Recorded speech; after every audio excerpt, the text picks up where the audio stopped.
Everybody, talking today about what to do if you are too tired for sex. Welcome back to my channel. I'm Dr. Diane, your Libido Doc. Now, this is a very common problem, being too tired for sex, especially when people reach their 30s or 40s or 50s beyond, because there's life, there's career, there's children, there's so many different things. And by the time people get to the bed at night, they're exhausted. But oftentimes if people are too tired for sex, they're tired at other points in the day too. So what is really going on? One of the first things we need to understand is it could be as simple as your thyroid. And if you're listening to this and you're like, oh, Dr. D, I already had my thyroid tested, please don't go away. When most doctors are testing your thyroid, most of what they're doing is looking for a value called TSH. TSH is not a thyroid hormone. It's a brain hormone. TSH is made in your brain, in your pituitary gland, and it tells your thyroid hormone to be released by the thyroid gland. Many times you can have a perfectly normal TSH, the brain is sending the signal and the thyroid is not responding. And so you really want to work with a doctor that's going to measure a wide variety of thyroid markers, including free T3, free T4, reverse T3, and more. You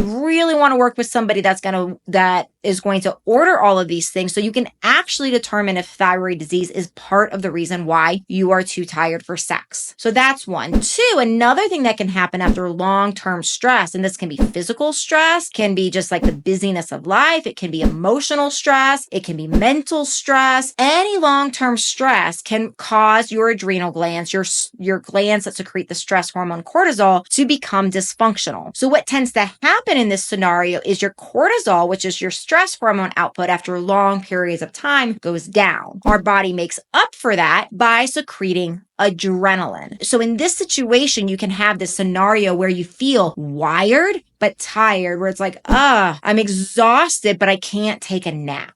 Right? So in that scenario, what's happening for most people is your cortisol stress hormone's gone down, your adrenaline's gone up, you're running on fumes, and you're just so tired by the end of the day because you've been running on adrenaline, which is not meant to be a long-term hormone. So you want to make sure you're looking for those problems. Now, inflammation all over the body, toxins can cause all sorts of problems as far as fatigue, as far as being too tired for sex. So you want to get the bad stuff out. You want to make sure your testosterone, your estrogen, your progesterone are balanced. But another key thing about being too tired for sex is actually not having the motivation. And this can happen beyond the physical. One of the things we see in libido research is that when we experience pleasure and when we experience the rise of oxytocin, that pleasure hormone, the more we experience that, the more our body feels the benefit from it and the more we crave it, right? It's kind of like switching a diet. For anybody that's ever switched a diet and you're getting off of sugar initially, it's really hard. And then after you're off of sugar and your body starts feeling good, you start craving protein and you start craving proper fats and vegetables and the things that your body really needs to fuel it. The same thing goes for oxytocin, the pleasure, the orgasm, the love, the cuddle hormone. So if you're too tired for sex, sometimes it's also driven by the fact that you have not maybe engaged intimately in some time and your body has kind of lost track. Your brain, your neurological system's lost track of what those hormones actually do for you. And then when you kind of just like mind over matter, just like, okay, I'm going to engage in pleasure again. And you really schedule that and you put that into your life, your body then after a little while will start craving it again because it realizes the benefit that it has. So I hope that's helpful. Please do look down in my show notes for my libido quiz. If you haven't taken that yet, it's a great place to get some information and to see what some of the root causes of being too tired for sex could actually be from. So go take my libido quiz in the show notes. Please do subscribe to my channel and I'll see you another time.